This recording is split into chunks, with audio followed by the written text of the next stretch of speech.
Let's get down to it. Top of the night, courtesy of Benzinga.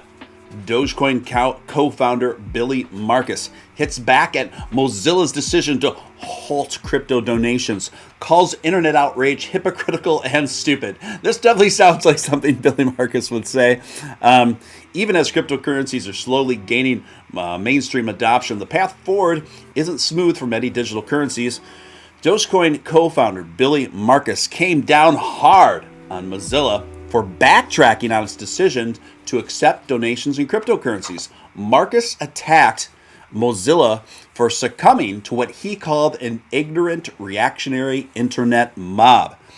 For the unversed, the Mozilla Foundation, a nonprofit organization behind the Firefox browser, on Thursday announced through Twitter it would pause the ability to donate via cryptocurrencies even as it reviews if and how its current policy on crypto donations fits in with its climate goals.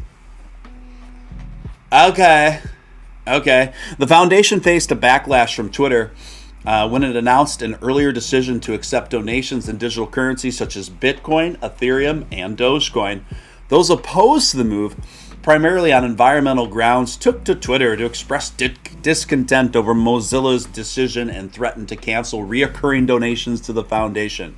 In response, Mozilla's announcement, Markus went on to suggest the environmental cost associated with paper dollars and the entire banking infrastructure is far worse.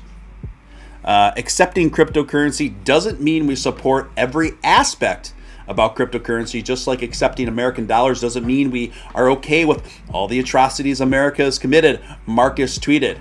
To be clear, we should care about the environment. Just, recognize if we are living in the first world country and whining on Twitter, we are pretty terrible for the planet. So stop trying to act like everything is the worst thing ever and we are all saints. Direct quote tweet from Billy Markus, aka Shibatoshi Nakamoto. He also said, internet outrage is hypocritical and stupid every time.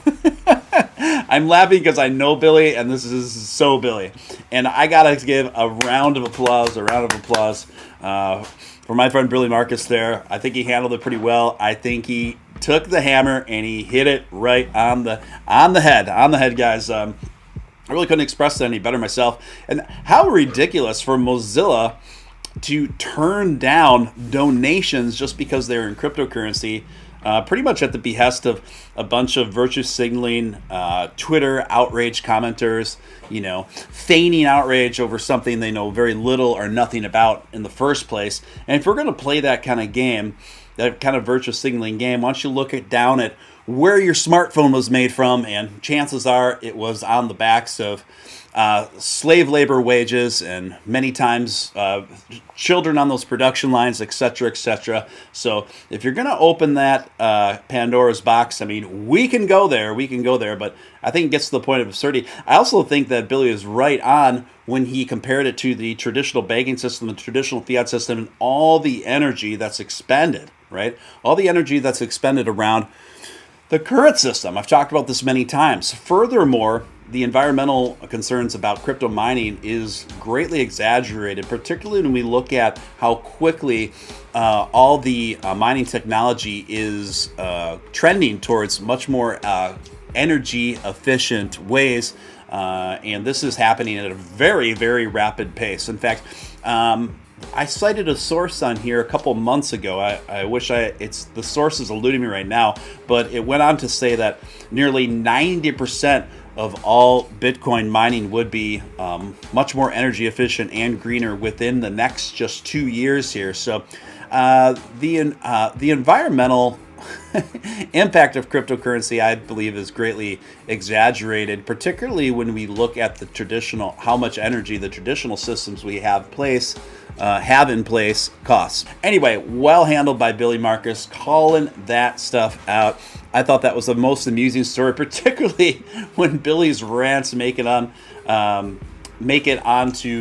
the crypto news circuits and things like that. It's always amusing, but that will happen when you are embarking on nearly 1 million followers and shooting it back and forth with Elon nearly on a daily basis. I'm going to have a swig of this cold-pressed coconut water as we go into the next story.